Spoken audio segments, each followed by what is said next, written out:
Champions trophy নেই ভারতের পতাকা, নতুন বিতর্ক উস্কে দিল পাকিস্তান।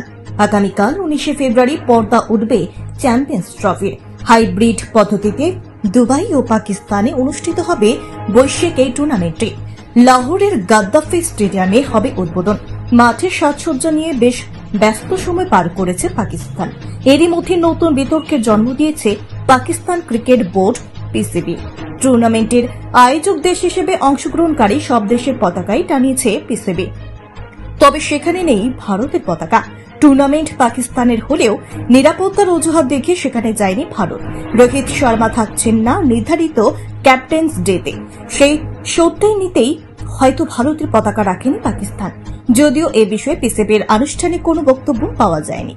সামাজিক যোগাযোগ মাধ্যম এক্স, ইনস্টাগ্রাম ও ফেসবুকে ছড়িয়ে পড়া বিভিন্ন ভিডিওতে দেখা যায় স্টেডিয়ামের মিডিয়া ভবনের ছাদে স্ট্যান্ড ব্যবহার করে বেশ কিছু পতাকা লাগানো হয়েছে। এর মধ্যে চ্যাম্পিয়ন্স ট্রফিতে অংশগ্রহণকারী বিভিন্ন দেশের পতাকা উঠতে দেখা যায়। ভারতের একাধিক গণমাধ্যম নিশ্চিত করেছে এসব ছবি পাকিস্তানের গাদ্দাফি স্টেডিয়াম থেকেই নেওয়া।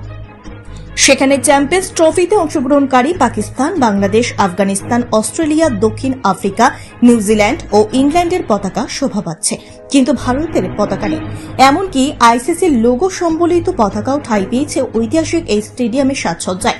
স্বাভাবিকভাবেই আয়োজক দেশের এমন আচরণে বেশ ক্ষুব্ধ ভারতের ক্রিকেট সমর্থকরা। ভারতীয় সংবাদ মাধ্যম হিন্দুস্তান টাইমস লিখেছে, গাদ্দাফি স্টেডিয়ামে ভারতের পতাকা না রাখাকে সমর্থকেরা বিসিসিআই এর পাকিস্তানের দল না পাঠানোর বিরুদ্ধে পাকিস্তানের জবাব হিসেবে দেখছেন। চ্যাম্পিয়ন্স ট্রফির এবারের আসরে ভারত নিজেদের সব ম্যাচই খেলবে দুবাইয়ে। তাদের প্রথম ম্যাচ বাংলাদেশের বিপক্ষে আগামী 20 ফেব্রুয়ারি। দুই দলের জন্য সেটি উদ্বোধনী ম্যাচ। 23 তারিখ হবে মহা গুরুত্বপূর্ণ ভারত পাকিস্তান ম্যাচ।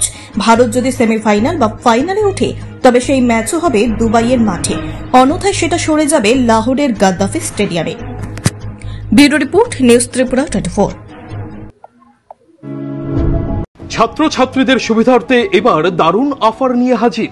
মাত্র 250 টাকায় কম্পিউটার শিখতে চান? তাহলে আজই চলে আসুন মধুপুর বাজার গ্লোবাল হাইটেক কম্পিউটার সেন্টারে, যেখানে ছাত্রছাত্রীদের অভিজ্ঞ শিক্ষক শিক্ষিকা দ্বারা অতি যত্ন সহকারে প্রশিক্ষণ দেওয়া হয়ে থাকে।